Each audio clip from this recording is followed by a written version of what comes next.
এত বছর হয়ে গেছে তুমি বিদেশে গেছো, একটাবার বাড়িতে আসার নামও তুমি মুখে নাও না। আচ্ছা, এত টাকা পয়সা দিয়ে আমি কি করবো কও তো? তোমাকে ছাড়া তো না আমি ভালো আছি, না আমাদের মেয়ে ইফতি ভালো আছে। এত বছর হয়ে গেল তুমি আমাদের মেয়ের ইফতির মুখটা পর্যন্ত দেখো নাই। আরে ফারজানা, এই মুহূর্তে কিভাবে আসি বলো? ইফতির ভবিষ্যতের জন্য তো কিছু টাকা পয়সা সংগ্রহ করতে হবে, তারপরে না বাড়িতে যাওয়ার চিন্তা ভাবনা। তুমি কি বুঝো না? আচ্ছা ঠিক আছে, আশা লাগবে না তোমার। তুমি ওই বিদেশ নামের মাটিতেই পড়ে থাকো, এই বাংলাদেশে তোমার আসার কোনো দরকার নাই, কোনো দরকার নাই।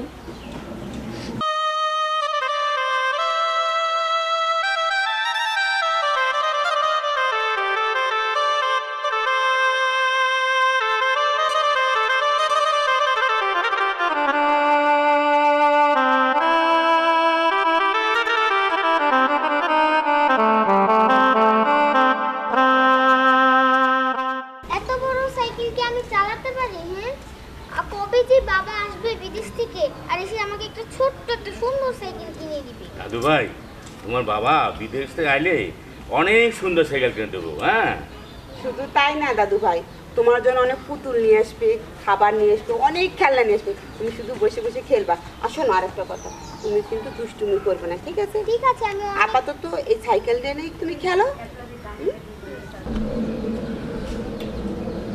প্রচুর গরম পড়েছে। হ্যাঁ, বাবা মুন্না, বৌমা কিনে কোথায় যাচ্ছিস? বাবা হয়েছে কি, ওকে নিয়ে একটু শপিংয়ে যাচ্ছি, কিছু শপিং করার জন্য। আচ্ছা ঠিক আছে। একটু সরো তো। দাদা তুমি একটু ধরো তো সাইকেলটাকে। আমি চাচ্চু আর চাচির সাথে শপিং এ যাব। ইপ্তি, দাদু ভাই, তোমার চাচা চাচির সঙ্গে তোমার শপিং এ যেতে হবে না। তুমি তোমার দাদার সঙ্গে আর আমার সঙ্গে বাড়িতে খেলাধুলা করো, ঠিক আসো আছে? আসো আসো দাদু ভাই, আসো। না, আমি যাবই, আমি যাবই।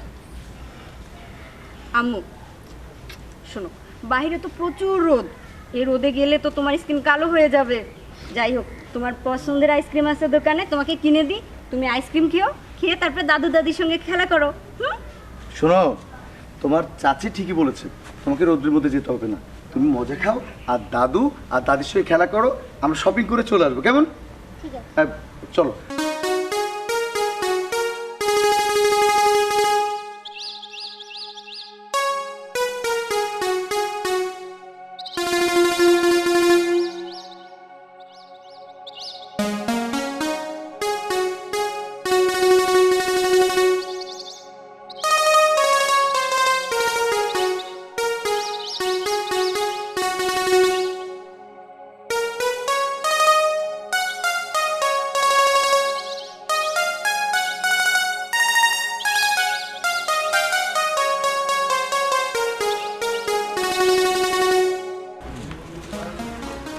শোনো, এখন তুমি বাড়িতে যে আইসক্রিম খাবা আর দাদুদের সাথে খেলাধুলা করবা, একদম দুষ্টুমি করবা না, কেমন? আচ্ছা চল কোথা।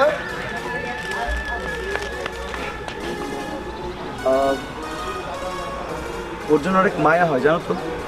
আচ্ছা চলো আগে মার্কেটে যাই। চলো।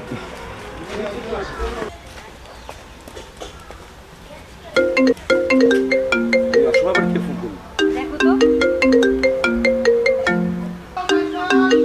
বিদেশি নাম্বার, সম্ভবত ভাইয়া ফোন করেছে। ধরো। হ্যালো, আসসালামু আলাইকুম। ওয়ালাইকুম আসসালাম। আপনি কি মুন্না বলছেন? জি আমি মুন্না বলছি, আপনি কে বলছেন? ভাই আমি হৃদয় বলছিলাম, আপনার বড় ভাই যে সেলিম, ওনার সাথে আমরা সৌদি আরবে একসাথে কাজ করি। ও আচ্ছা আচ্ছা। তো আসলে এই একটা বিষয় আপনাকে কিভাবে বলি, তবু তো না বলতে পারতেছি না। ভাইয়া সেলিম ভাই আর আমরা আজকে সকালে একটা 10তলা বিল্ডিংয়ে কাজ নিয়েছিলাম, তো ওখানে আমরা দুজনে কাজ করতে গেছিলাম। তো দুর্ভাগ্যের বিষয় কি, আপনার ভাইটা ওইখান থেকে পড়ে যায় ভাই মারা গেছে। এখন আমরা ইতিমধ্যেই আমরা ওই লাস্ট আমরা বাংলাদেশে পাঠিয়ে দেওয়ার ব্যবস্থা করছি, কিছুক্ষণের ভিতরে বাংলাদেশের এয়ারপোর্টে চলে যাবো, আপনি একটু রিসিভ করে।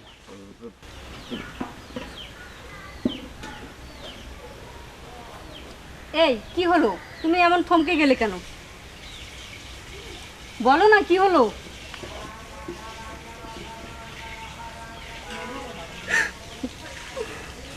কি বলছো তুমি? সত্যি? আর কোনো কথা না বলে চলো বাড়িতে যেতে হবে।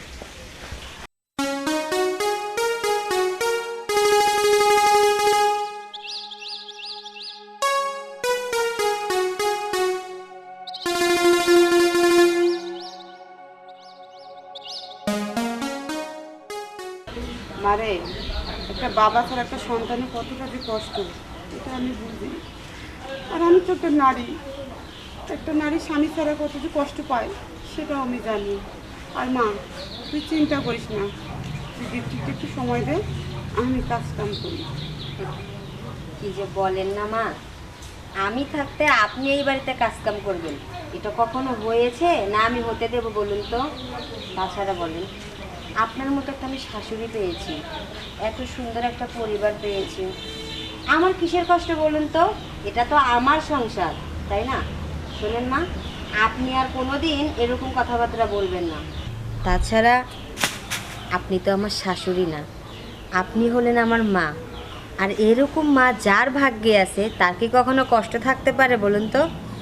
আপনি একটা কাজ করুন তো, আপনি ঘরে যান, আপনি ইফতারের সময় দিন, আমি হাতের কাজগুলো শেষ করে আপনার জন্য পান বানিয়ে নিয়ে আসছি। এই যে আমার অনেক লক্ষ্মী বৌমা, এর লেগে তো বৌমা অনেক ভালোবাসে। আচ্ছা বৌমা, ঠিক আছে।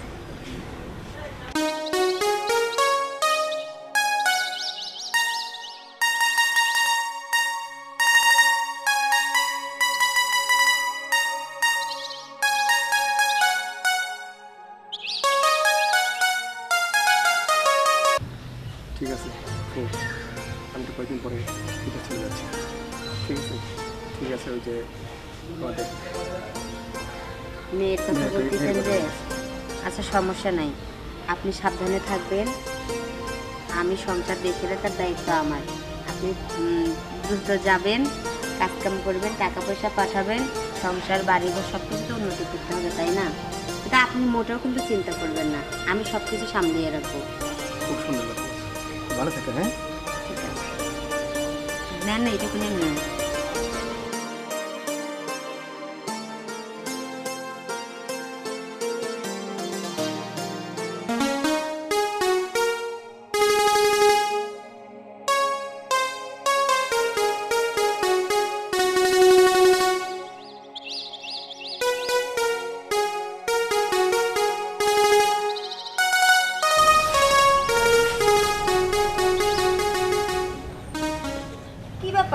তোমরা না শপিং এ গেলা? আর কি হয়েছে বলবা তো? ওমা, এভাবে ছোট বাচ্চাদের মতো কান্না করতেছো কেন? কি হয়েছে বলো আমাকে। আরে মুন্না, তুমি চুপ করে আছো কেন বাবা? কিছু তো বলবা নাকি? মুন্না, কি হয়েছে? তোরা কাঁদতেছিস কেন? বৌমা, তুমি কাঁদতেছো কে? তোমরা না শপিং এ গেলা? কি রে বাবা, তুই না শপিংয়ে গেলি, আবার ফিরে আসলি কেন? কাঁদছিস কেন রে বাবা? কি জানি মা, ওদের কি হয়েছে কিছুই তো বুঝতে পারছি না। বাবা, মা, তোমাদেরকে শক্ত হতে হবে। আমাদের ভাইজান আজকে সকালবেলা 10 তলা ছাদ থেকে নিচে পড়ে মারা গিয়েছে সৌদি আরবে, আর দুনিয়াতে নাই।